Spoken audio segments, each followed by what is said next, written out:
Hey guys, welcome back to the channel, and today we're going to be reacting to why the US economy is doing worse than it looks. So we've been reacting to European economic videos about European countries. Let's see about what's going on here, US. At first glance, it looks like America's economy is doing pretty brilliantly. The US has enjoyed... I don't know, brilliantly is the word. I feel it's doing okay, more so than brilliantly, but okay. better GDP, productivity and wage growth than basically every... And that's what we've been asking. How US compares to Europe, because we've been seeing a lot of like European videos, and I've wanted to compare how we look. So this is kind of where we at. Labor, productivity, growth. Unfortunately, I don't really know what that is, so it doesn't help. economy, and the Federal Reserve successfully brought down inflation without triggering a recession, achieving what economists call... That's good. a soft I always landing. hear that, oh, recession is coming. I think we already had it. I hope. Okay, I hope we already had it. Because it hasn't been easy the past couple of years. It hasn't been easy. So I hope that was the recession. I hope we're going to have like another, 7 years or so now of economic growth, but we'll see. Now, we've done a fair few videos touching on this topic over the years, and every time we do, we get a whole load of comments essentially telling us that these headline figures about GDP and inflation don't reflect reality, and that ordinary Americans actually have it a lot tougher than the headline data would imply. This sentiment was also apparent in... It is tough. It's not, it's tough. That's why how he said earlier, it's brilliant. It's not brilliant. polling. Not only did voters generally not approve of Biden's economy, but voters who cited the economy as one of their top concerns also voted overwhelmingly for Trump. So in this video, we thought we'd dig into this topic a bit more and look at some things that America's headline inflation and GDP figures might be missing. Oh, hold on.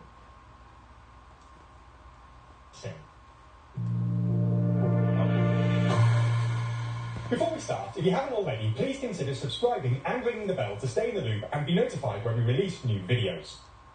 So let's get straight into it. As we see it, there are at least 3 reasons that America's impressive economic numbers might be misleading. First, cheapflation, second, healthcare spending, and third, debt. Cheapflation? I never heard that. What is that? Anyway, let's start with cheapflation. In short, while inflation has come down to near the Federal Reserve's 2% target, years of higher than average inflation have still left households with major losses in real purchasing power, and especially poorer ones. An NBER paper from earlier this year found that cheaper items in America have generally seen steeper increases in percentage terms than more expensive items, with the price of the cheapest goods rising by 30% between January 2020 and May 2024.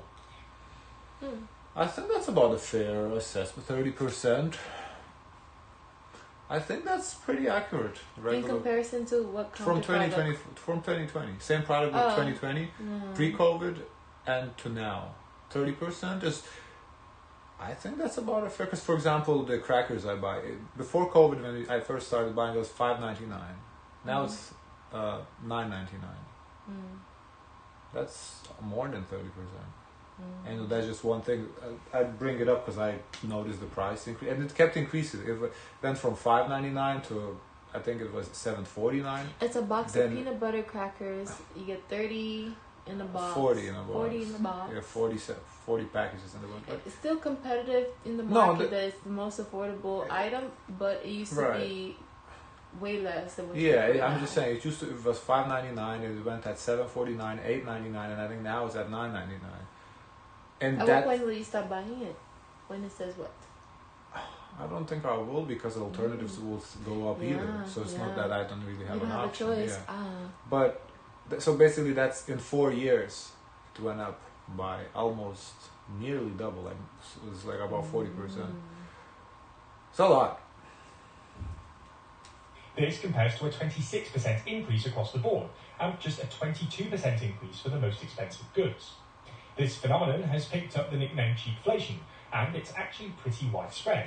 Cheapflation, so inflation for cheap items. Okay. That same paper found similar trends in basically every country they looked at, with the worst cheapflation coming in Germany, Italy and the Netherlands. In practice, this means that poorer Americans, who already struggle most with inflation, have suffered more than the headline data implies. And inflation has, therefore, been in some sense worse than central banks and governments claim. I think for us too, like for us, like if we went from a normal brand product, we went to the generic brand product. Yeah, because it's basically the same thing, just cheaper, so why pay for the brand? But yeah, it's definitely... Anyway, on to the second reason, healthcare spending. In short, GDP is often taken to be the sum of four things: investment, government spending, net exports, and domestic consumption. In the US, the largest of these four components is domestic consumption, which accounts for about 70% of overall GDP and just refers to ordinary American households buying stuff. However, headline GDP figures tell you nothing about what sort of stuff American households are buying.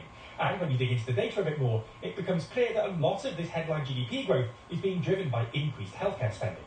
Now, because their privatised healthcare system allows healthcare providers to essentially charge more, Americans have always spent a lot more on healthcare than other developed countries.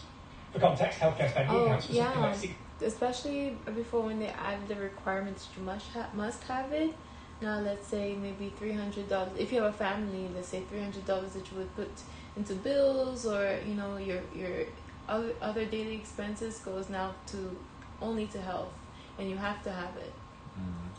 16% of GDP in the US. No, I actually think Trump removed it. Now you don't have to have it, but before, can you imagine like you had to allocate like $300 before just for the health? About 12% for other G7 economies.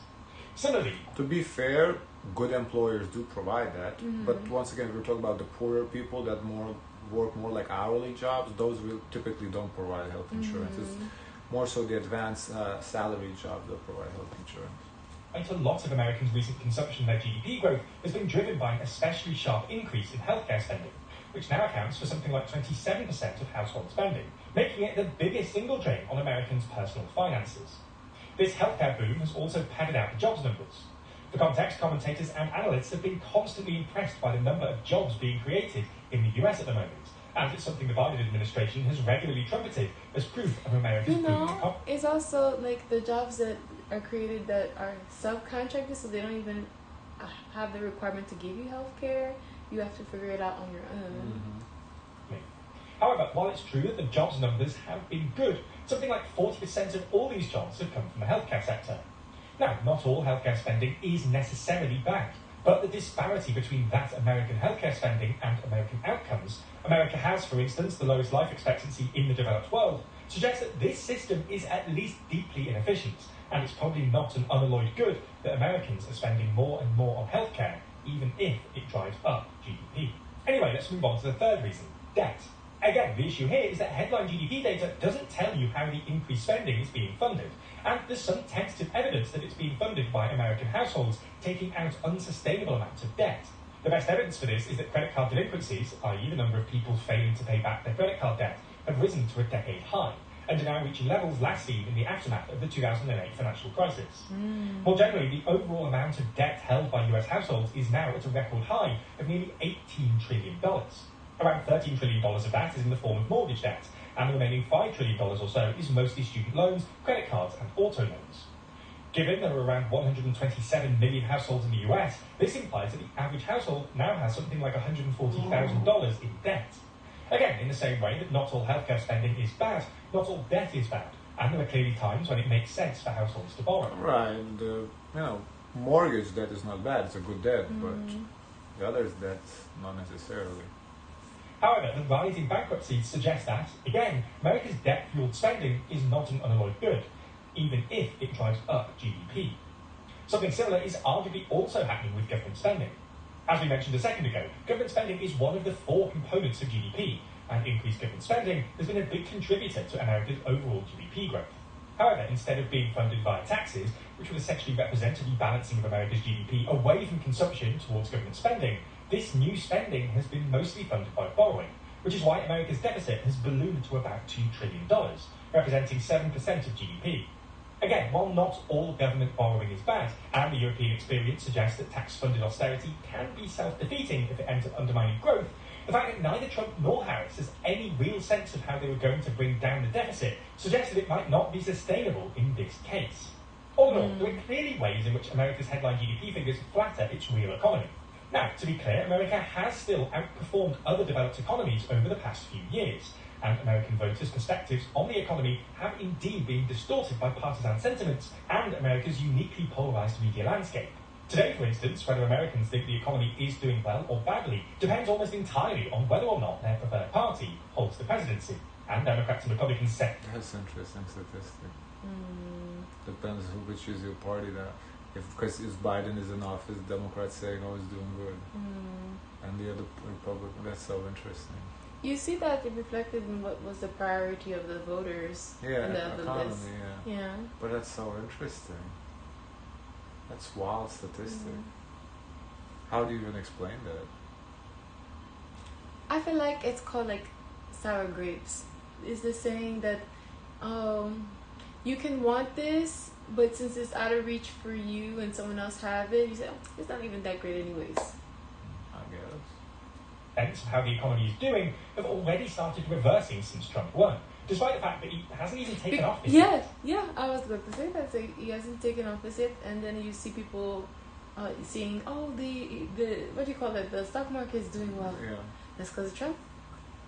Nonetheless, it's at least true that the headline economic figures are in some sense misleading, which partly explains both why voters generally disapprove of Biden's economy and why talk from politicians and central bankers about America's economic boom wasn't well received by much of the electorate. As you've hopefully realised after an 8-minute video explaining the current state of the US economy, you'll have noticed that here at TLDR News, we're committed to helping you learn. Okay, that's I think he did a good job explaining whatever question he raised in the title, why the US economy is doing worse than it looks. Because it's a little inflated numbers that the GDP is inflated because cheapflation. So it's interesting. Some interesting talking points that I've never encountered before. So is it bad or is it not bad? I feel it's gone better than the previous couple of years, but it's the way he opened. It says, "Oh, it does brilliantly." It's definitely not brilliantly though. I don't think it's doing great. I think it's recovering. It's in the recovery period. It's on the. I think it's on uptick. It's on the right path, but I don't think it's there yet to say that it's doing. Because I wonder if we're in an echo chamber saying, "Oh, the economy is bad," because people haven't experienced an increase in their paycheck, but prices are going up. Yeah, so it is. It's a problem. The economy is bad in that sense. Yeah, people can't afford rents. That is true. So that means bad economy. But also the housing market, the competitiveness for the housing market. Everything. However, why I also say that it is maybe recovering a little bit because the housing market seems to have stopped and potentially go down. Is about to go down. So if the housing goes down, if somehow they, for whatever reason, they decide to bring down groceries a little bit. They say for groceries, there shouldn't be any reasons why the pricing is so high. Greed. Yeah. So it's more of a personal choice by shareholders. Yeah. So if they bring that down, then economy is going to do better. But I think, as I said, I think it's on the right path, but it's not brilliant by no means. It's okay. Like it's not at the at the valley, but it's definitely not near the peak either. It's like it's right of the valley upturn up. It's like I feel like we are seeing a little signs here and there, but that's about it. If people could get a break on food and housing, that would make a big difference. I think so, yeah. Guys, of course, let us know your thoughts. Don't forget to like, comment, and subscribe. Join the Discord, and as always, share as much kindness as possible.